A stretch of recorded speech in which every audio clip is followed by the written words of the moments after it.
to wonderful Indonesia, the world's heart of wonders.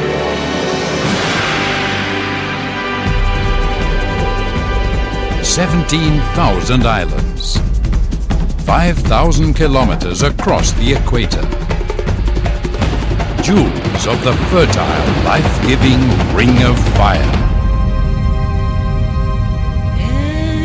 For thousands of years, the great archipelago have mystified world travelers and sea voyagers alike with its endless wonders of nature.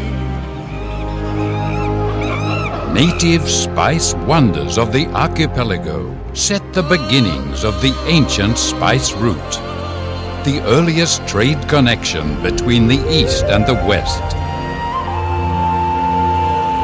The archipelago became Asia's first crossroad of world cultures, adopting ways of the Islamic, Oriental, Hindu, Buddhist and Western civilizations. Early in its history, Indonesia was already an open society, a rich fusion of diverse cultural contents that produced some of the most amazing creative wonders, acknowledged today as the world's cultural heritage of humanity.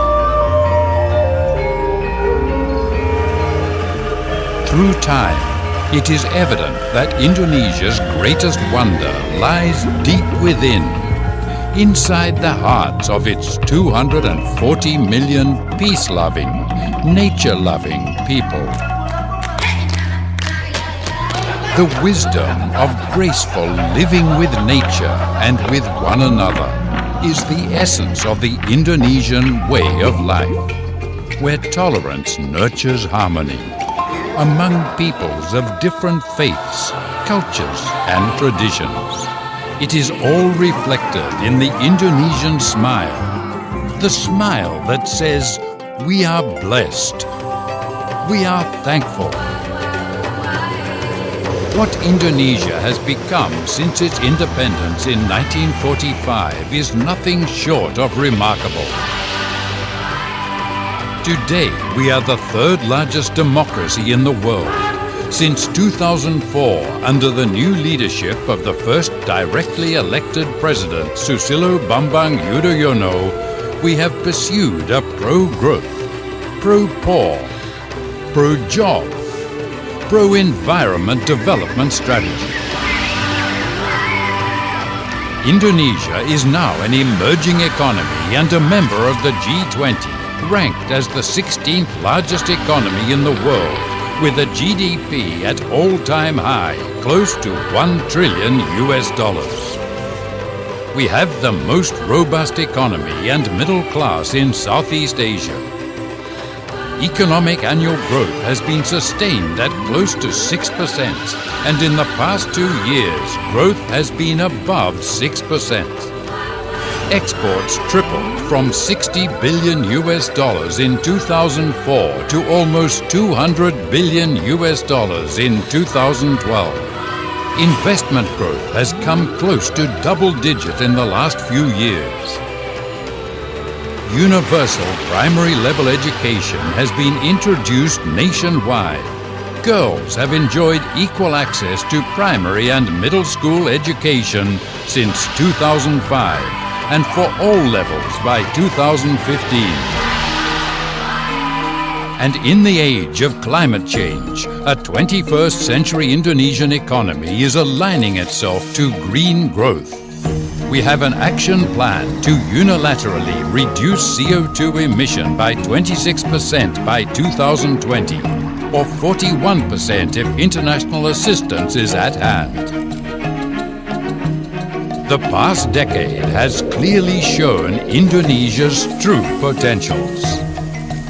Beyond its borders, Indonesia has shown equal commitment both as a regional and global player as well as a leader.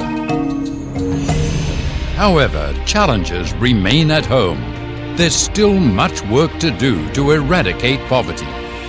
In spite of the challenges ahead, The faith in freedom and democracy and the confidence in Indonesia's future remain unshaken.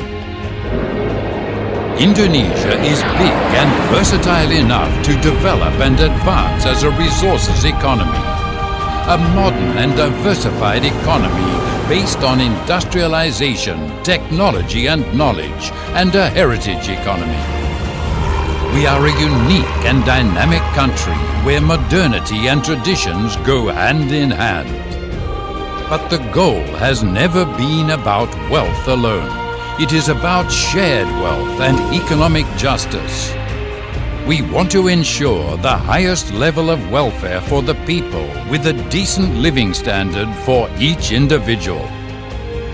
With confidence, unity and hard work, Indonesia believes a world of opportunities lies ahead.